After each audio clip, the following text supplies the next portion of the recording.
Buenos días, amados hermanos. Que el Señor los bendiga. Esta mañana, mientras preparábamos la palabra,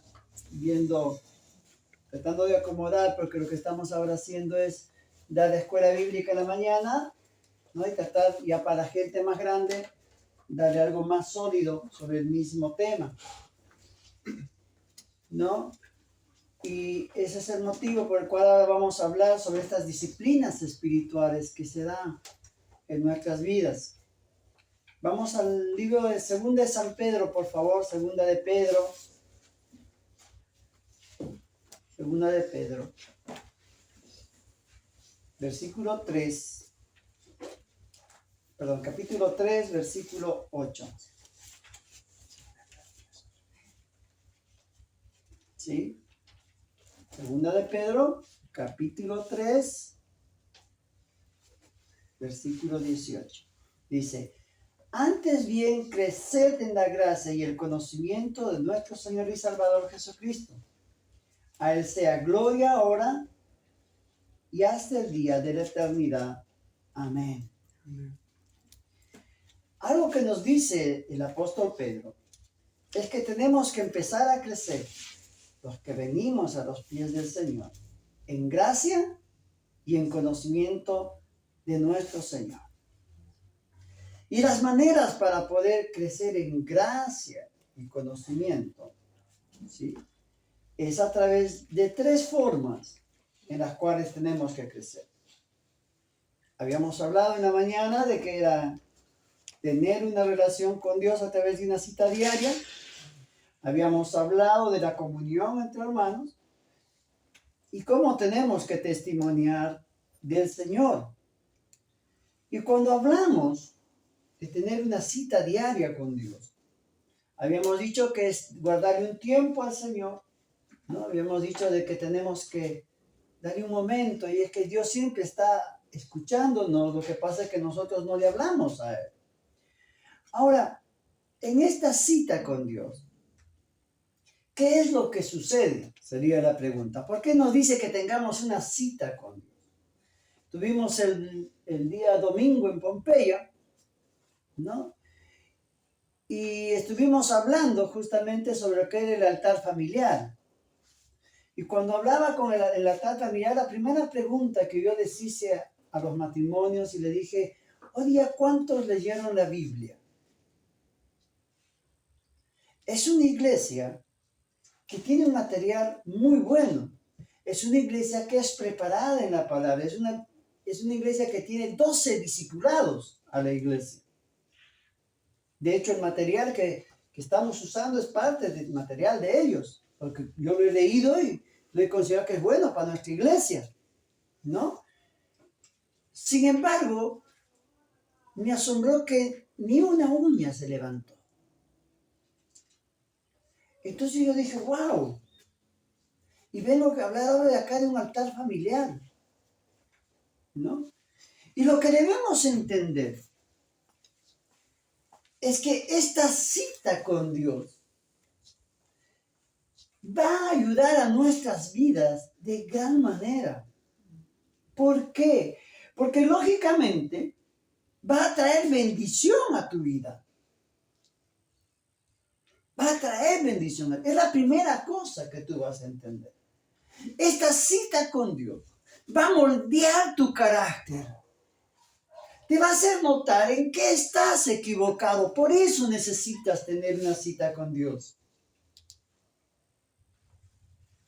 ¿Ok? Amén. ¿Sí? Adán tenía ya su cita con Dios. ¿Sabían eso, no? ¿Qué dice en Génesis 2? Y ahí Dios, como tenía por costumbre, fue a buscar a Adán a la hora de la tarde. O sea, no era la primera hora siquiera que se encontraba con Adán. Dice a la hora de la tarde, o sea que no hay pretexto, si quieres a la mañana, a la tarde, a la noche, pero ten tu cita con Dios. Y dijo: Adán, ¿dónde estás? Y es interesante que le pregunta: ¿qué hiciste? A mí me rompe mi esquema, ¿viste? ¿Por qué? Porque supuestamente Dios es omnisciente, lo sabe todo. ¿No? Entonces, el que lee común, el hombre común que lee la Biblia dice, ¿cómo? No dice que Dios se la sabe toda, ¿cómo le va a preguntar a Adán qué hizo? Sí, Dios te pregunta qué hiciste. Porque hay una parte en la Biblia que dice que si tú confiesas lo que haces, Él te puede perdonar. Por eso necesitas tu cita con Dios. Amén. Porque tú vas a leer una parte de la palabra y de repente dices, wow, no pensé que eso no tenía que hacer y la vengo haciendo. Entonces ese momento le dices, Señor, me equivoqué. Te estaba faltando en esto. Y Él te va a decir, eso.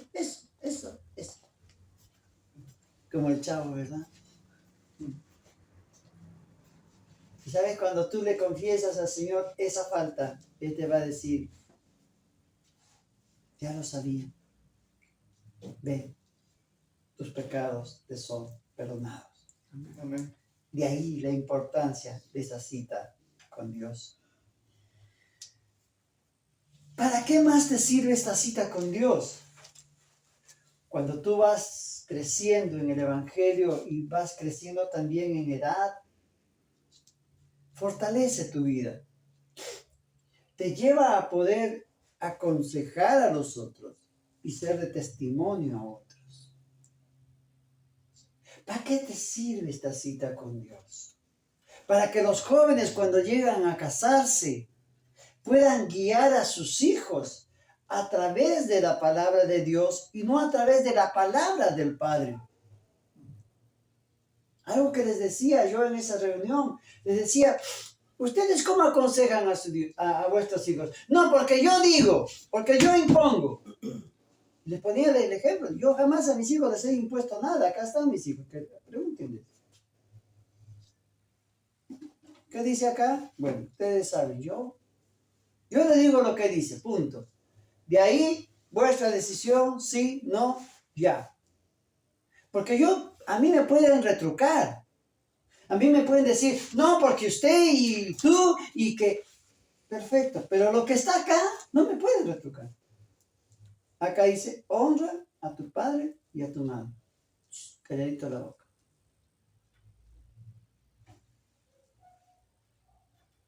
Entonces el hijo dice, no. Sí, no sé, acá dice eso.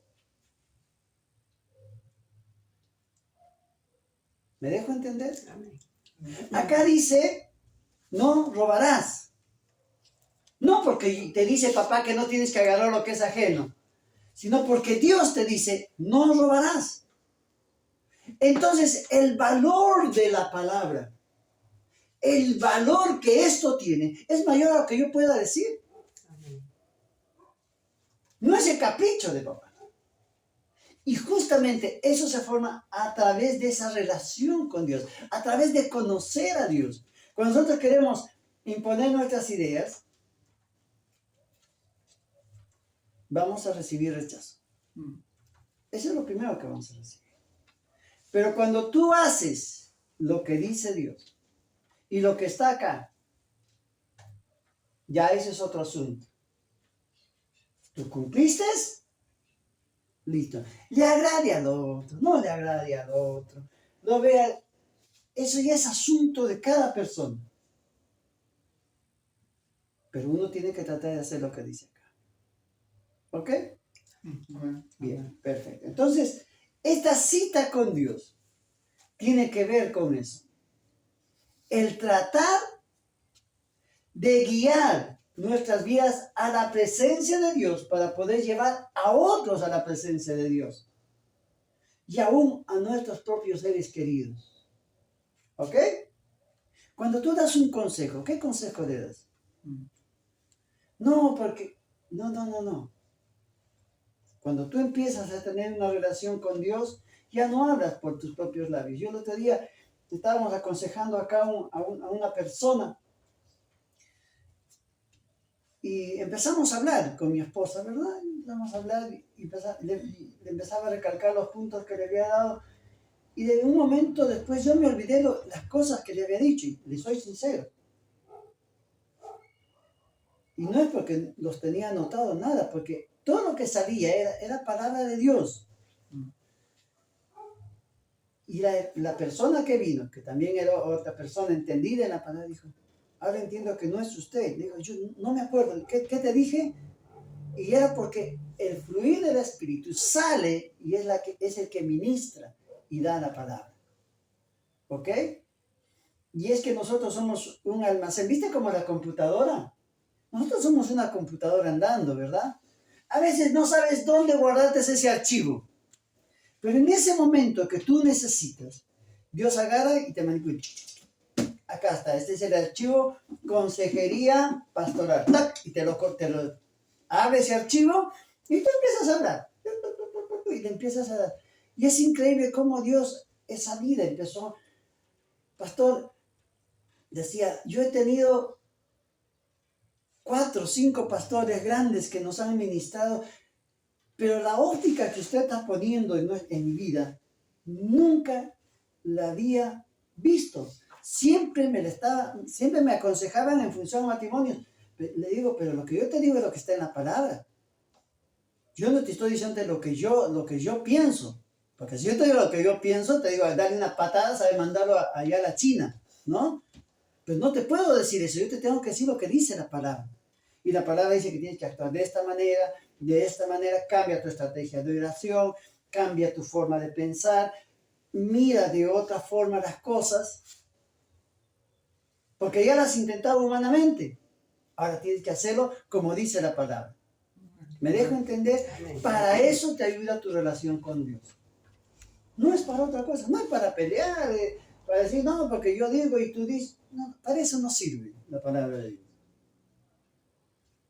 Truco, retruco, quiero, vale 4, no, para eso la palabra no sirve. La palabra es la palabra. ¿Listo? Y si alguien te dice la palabra, recibe la palabra, te callas la boca y dices, bueno, está bien. Escrito está, ¿qué puedo decir yo? ¿Te podría retrucar algo? No, porque escrito está, me está diciendo lo que dice la palabra.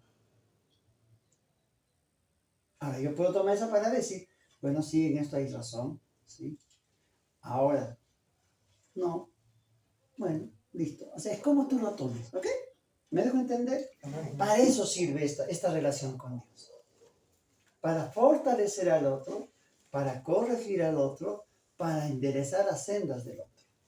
Eso es lo que logramos cuando nosotros empezamos a tener una verdadera cita con Dios todos los días. Y déjeme decirle que no necesitas estar 20 horas con Dios. Como yo le decía a los hermanos, un altar familiar, 10 minutos. Te sentás, lees la palabra. Le decís, le explicás, si son muy chiquitos, explicarles lo que significa eso. Una cancioncita y listo, vámonos. Bendecís a tus hijos antes de salir de tu casa. ¿Qué es lo que acá siempre se hizo con mis hijos? Acá siempre, todo lo que sale, agachan la cabeza. ¿Qué hacemos nosotros? Los bendecimos. Es más, acá hay alumnos. Cuando vienen los alumnos acá en el instituto y me saludan y se van, ya me voy, pastor, ven hijo, y le beso en la cabeza.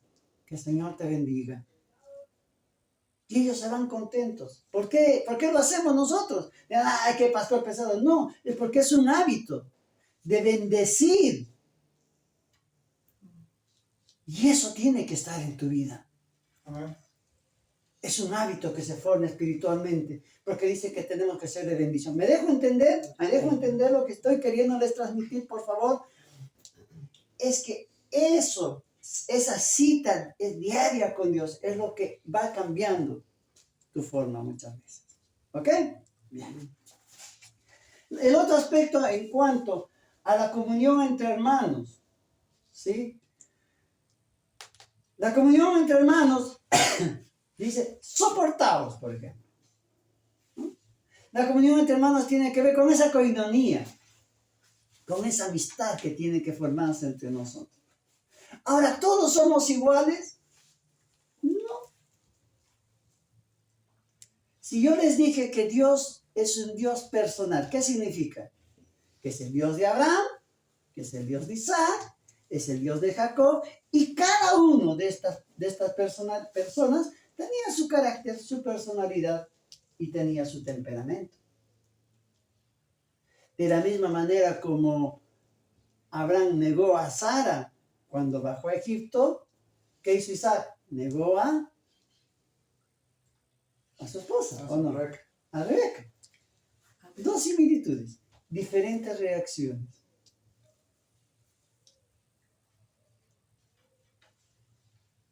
¿Nos vamos dando cuenta? ¿Sí? ¿Por qué?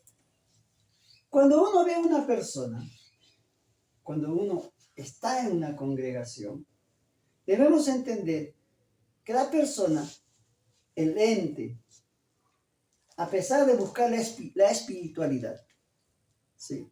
A pesar de buscar el dominio propio, o el temperamento, la temperanza, cada persona tiene un carácter. Y el carácter es algo que se forma. No se nace con un carácter. Es algo que se va formando en tu vida a través de tus experiencias, de tu conocimiento, de las situaciones que van pasando. Vas formando un carácter.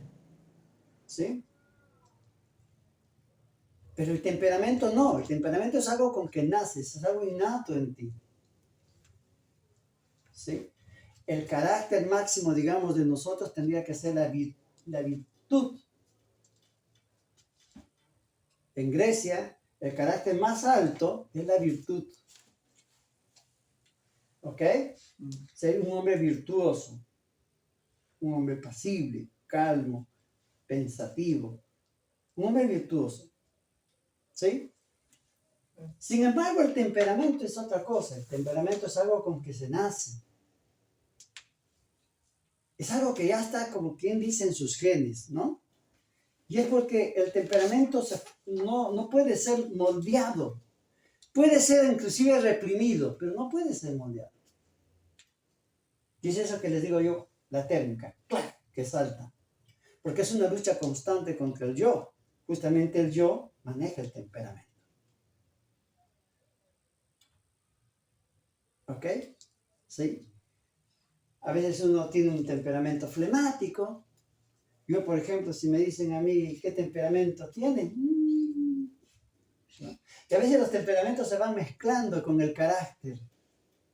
Y eso va formando tu personalidad. ¿Sí? Y la personalidad es lo que a ti te define como persona. Yo no puedo pretender, yo tengo 4 hijos y uno dice a veces, ¿no? Y ahí María tienes unos cuantos chicos también, y vos también, Vero, y tú dices, los criamos los mismos padres, los mandamos a la misma escuela, además tuvieron hasta los mismos profesores, hijos del mismo papá y de la misma mamá, y los 4 me son diferentes. Justamente es porque cada uno tiene una personalidad que los define.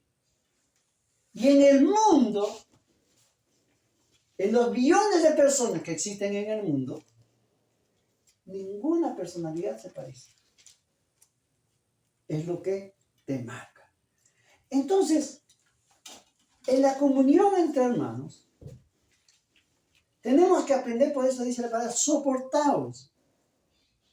Porque hay cosas en que tú puedes tener una mayor afinidad por el temperamento, como otra persona de la iglesia, o por el carácter, ¿no? ¿Sí? ¿Sí? ¿Me dejo entender? Por ejemplo, por el carácter, ¿no? Hay grupos en la iglesia de abogados, ponte, ¿no? En iglesias, en mega iglesias hay grupos de abogados, allá están los médicos, ¿viste? ¿Por qué? Porque tienen características muy similares y el mismo carácter que manejan tiene mucha similitud, ¿no? A pesar que tienen sus propias personalidades, ¿no? Y en la iglesia tenemos que aprender a soportarnos, no nos queda otra. Bancaos unos a otros, diría el gaucho, ¿no? Bánquense unos a otros. ¿Y eso a qué nos ayuda? Como le decía, al crecimiento de la iglesia. Porque las experiencias que tuvo la hermana Juanita y las experiencias que tuvo la hermana Marta, por ahí tienen algunas similitudes. Y esas experiencias ayudan a que la más madura ayude a la inmadura a crecer y a sanarse. ¿Ok? Como les decía, la experiencia de que cuando uno da un testimonio, ayuda y edifica al otro. ¿Verdad que sí? Lo edifica. Dice, wow, qué bueno que es Dios. O sea, mi Dios es vivo. Por eso nosotros siempre hablamos de un Dios vivo. Y acá yo la verdad, amada iglesia, yo me siento orgulloso de esta congregación porque yo no escucho testimonios que dicen, cuando Dios hace 20 años atrás, no, los testimonios de ustedes son de la semana, calientitos, pancito fresco, ¿verdad? Diría uno, ¿no? Qué feo es el pan guardado, ¿no? A ver cómo usted un pan de hace un mes. Se rompe el diente, ¿verdad? Se le rompe la prótesis, la corona, ¿no? Por más diente duro que le hicieron, se le va a romper. Porque ya no es un buen pan. Puede sonar como anécdota por ahí, pero un testimonio del día a día. Me pasó esto, sucedió esto, ayuda al crecimiento de la iglesia. ¿Sí? Y por último, cuando hablábamos de los testimonios, interesante lo que hablaba el hermano Jonathan, ¿no? En cuanto el entender la palabra y aplicar la palabra, y cómo a veces Dios nos da un golpe y nos dice, ¿qué haces? Te perdonaron 40,000 y te vas a hacer lío por 1,200 pesos. O sea, y es que a veces eso, ahora, él le dijo al chofer, ¿no? Me pasó tal cosa. Ese chofer, el día que vaya a una iglesia y le hablen y toquen este tema, este pasaje bíblico del rey que perdonó una gran deuda y que el que recibió el perdón no quiso perdonar una deuda pequeña, él va a decir, wow, yo conocí a un cristiano. Ese era un cristiano. O sea que los cristianos sí existen. Hay alguien que sigue lo que dice acá. ¿Me dejo entender? A veces la actitud te ayuda. Y no necesitas predicar grandes prédicas, grandes sermones, lanzarte ahí a un púlpito, a un tablero. No necesitas eso. ¿Sí? Y también tenemos que testificar con nuestras acciones. Aunque a veces nuestras acciones mismas nos traicionan, ¿verdad? A veces tenemos reacciones hoscas, bruscas, sí. Como les digo, el temperamento a veces salta y rompe ese carácter que estás tratando de formar. Porque cuando dice, mas ya no vivo Cristo yo, sino Cristo vive en mí, es que Cristo ha logrado dominar el carácter y el temperamento por completo. Fíjense Pedro, fíjense Pablo, cómo en sus vidas van dominando el carácter y el temperamento. Pedro, un hombre temperamental, ¿viste? Orejas, ¿viste? Era así. Es más, murió así. Y a veces uno dice, ¿y por qué no cambia todos y los pone igualitos los patitos en fila? ¿No? Sería la pregunta, ¿no? La pregunta acá. Porque justamente el testimonio al mundo tiene que ver que Dios nos ama a todos tal como somos. Amén. ¿Ok? Dios no va a crear zombies. Dios no va a crear gente igualita. Vamos. Sí, robots. ¿No? No. Porque de repente hay muchos Pedros afuera que necesitan de un Pedro que les hable de Cristo. Que yo estoy luchando con eso de cortar orejas, ¿no? ¿Sí? Hay muchos Juanes que tienen ese amor intenso, que se recuestan ahí al costado del Señor. Hay Juanes. Como también vamos a encontrar Judas. Fíjense lo que había en los 12 discípulos. ¿Usted se ha puesto a pensar cómo era Juan, cómo era Judas? Judas era el amigo íntimo de Dios. Y usted dice, ¿y usted, pastor, cómo sabe que era el amigo íntimo de Dios? Porque es el que le manejaba las cuentas. Es que manejaba la billulla. ¿Usted a quién le confiaría la plata? Al más cercano, ¿no? Al más íntimo, ahí, al que le tienes tu confianza. Y ese fue el que lo traicionó. Y usted me dirá, no conocía a Judas, sabía. Ve a hacer lo que tienes que hacer, le dijo el Señor en el momento. ¿Me dejo entender? Y es que así funciona esto. A veces nos cuesta entender y queremos ponerle parámetros a Dios, queremos ponerle parámetros a la iglesia, queremos ponerle parámetros a los hombres. Pero le vuelvo a decir, Dios no tiene parámetros. Amén. Porque si Dios tendría parámetros, yo para empezar no estaría acá. Yo no encajaría entre ustedes. Y yo sé por qué se los digo. No habría ninguno de nosotros acá. Porque si Dios agarraría nuestro currículum vitae, ¿verdad? De pecados y de vidas y de andanzas, ¿cuántos calificarían como santos? ¿Eh? ¿Alguno calificaría como santo? Creo que ninguno de nosotros, ¿verdad? Entonces, por eso es que Dios nos necesita. Y esa vida que hemos transitado hasta acá es un testimonio vivo, que es el que tenemos que transmitir a la gente de que hay un Dios lleno de gracia y de misericordia. Un Dios lleno de amor. Y decir, si a mí me amó como yo era, como alguna vez les dije, yo tengo todos los nudos marcados, porque ante cualquier cosa que me decían y que no me parecía, yo lo reventaba a él o reventaba la puerta. Ahora, ¿Dios me ha cambiado? Por supuesto que me ha cambiado. Y me sigue cambiando. Y por supuesto que me va a seguir cambiando cuando tenga 80 y 120 años. Me va a seguir cambiando hasta el día que yo me muera. Pero de lo que era a lo que soy, dista mucho. ¿Me dejo entender? ¿Sí? Pero cuando viene alguien que yo veo que ha tenido mi mismo carácter, yo no puedo aconsejar. ¿Saben qué? Los alcohólicos que han salido del alcoholismo van a sus reuniones cada cierto tiempo y cuando se presentan dice, yo soy un alcohólico en recuperación. Se reconocen como soy, alcohólico. ¿Sí?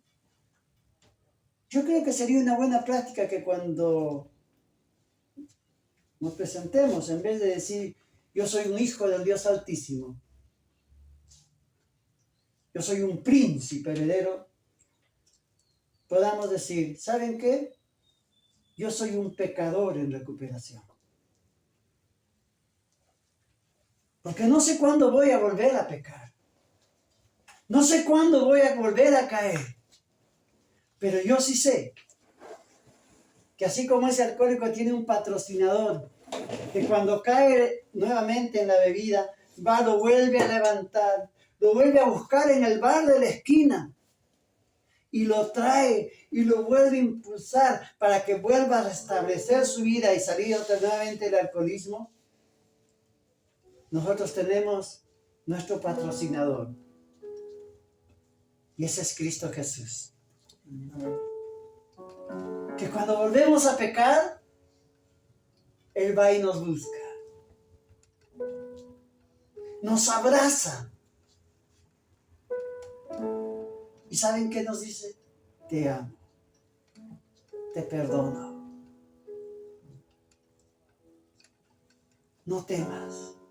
Tienes otra oportunidad. Si mañana va a salir el sol y vas a poderlo ver, tienes otra oportunidad. ¿Soy un pecador? Por supuesto que sí. Pero estoy en recuperación. Estoy tratando de no pecar. Y llegaré a ser hijo de Dios cuando Él me llame. y pueda llegar como Pablo y decir, he peleado la buena batalla. ¿Me he caído? Por supuesto que sí. De repente, en la batalla que peleamos, no lleguemos completos. Si algo te es ocasión de tropiezo, córtalo, dice la palabra, ¿verdad? Y de repente mi caminar en ese pecador en recuperación, voy a perder un brazo, voy a perder una pierna. Bueno, el ojo yo ya lo perdí, pero ustedes van a perder siempre algo. Pero lo importante, ¿sabes qué? Amado mío, no dejes de pelear la batalla. Somos pecadores en recuperación. No hay hombre perfecto. No hay pastor incólume.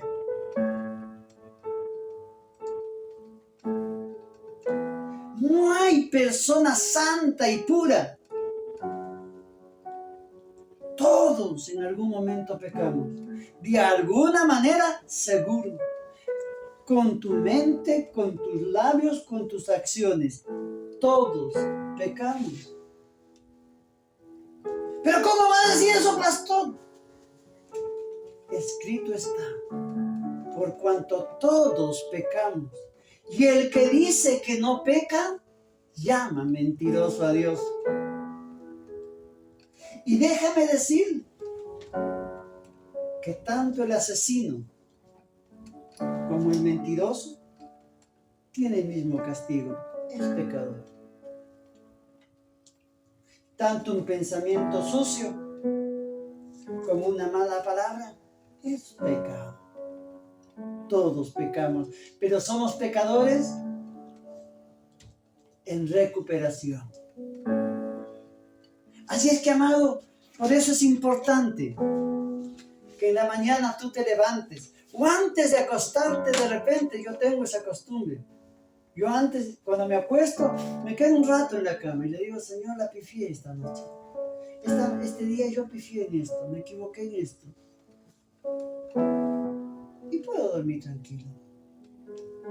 No guardo y estoy... Ya no sirve. Porque eso generaría más odio, más rencor, más lastimadura en mi corazón. Haría que cuando vea a la persona que me lastimó o las cosas que me sucedieron, vea con indiferencia no.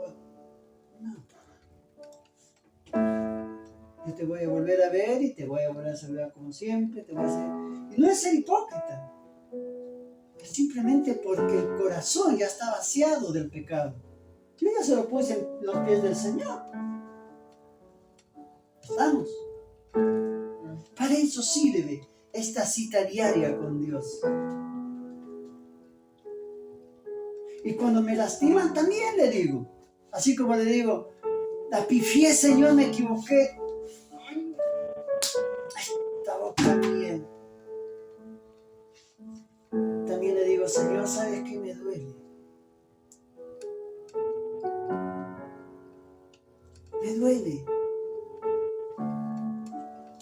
Hicieron esto. Me juzgaron de esta manera. Me vieron de esta manera. Allá en la facultad me rechazaron de esta otra manera.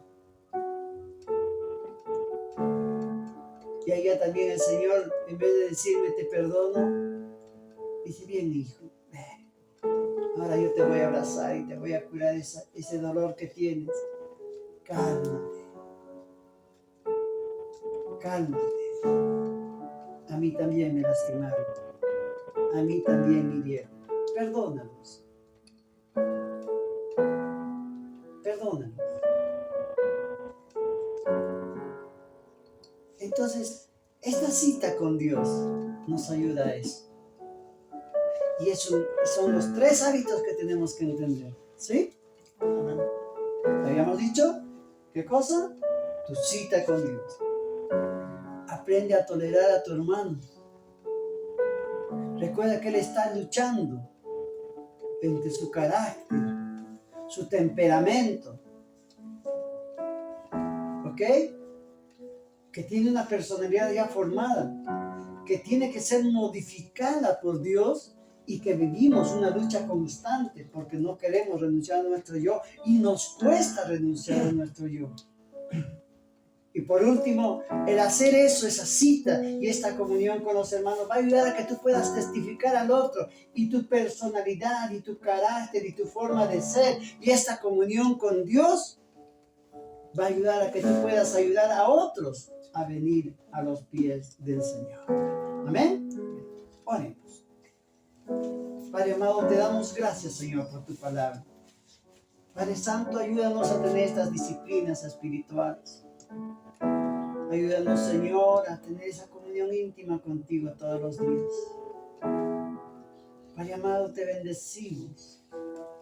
Te alabamos, Señor. Te glorificamos. Tú eres nuestro Padre, Señor. Gracias, Señor, por hablarnos todos los días. Gracias, Señor, por soportarme a mí primeramente, Señor.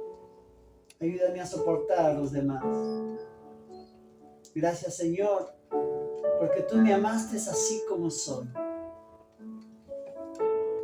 Gracias, Señor, porque trabajas en mi vida. Dígaselo a usted también ahí, mi hermano. Tómelo como usted diciéndole al Señor lo mismo. Señor, gracias por soportarme a mí. Gracias porque no soy perfecto. Gracias porque aún en mis debilidades tú te fortaleces, Señor, y me utilizas. Gracias, Padre amado. Gracias porque puedo predicar tu palabra. Porque las heridas que sufrí, que tú me sanaste, esas heridas, Señor, cuando yo veo en otras personas, puedo hacer lo mismo que tú hiciste conmigo. Ponerles un bálsamo de sanidad, una oración. Puedo orar por esas heridas para que sean sanadas, porque tú me enseñaste cómo hacerlo, cómo preparar el vino y el aceite, mezclarlo para curar la herida, para que no se infecte. Y si está infectada, cómo poder cortarla, para que salga todo lo que está ahí adentro y esa vida sea sanada. Hay mucho debilitado, Señor, hay mucho enfermo, aún en nuestras iglesias, Señor, que por no practicar estos 3 hábitos o disciplinas espirituales, siguen viviendo atados, Señor. Rompemos ahora esas cadenas, esas ataduras en el nombre de Cristo Jesús. Gracias, Señor. Gracias, Padre amado. Gloria al Padre, al Hijo y al Espíritu Santo. Amén y amén.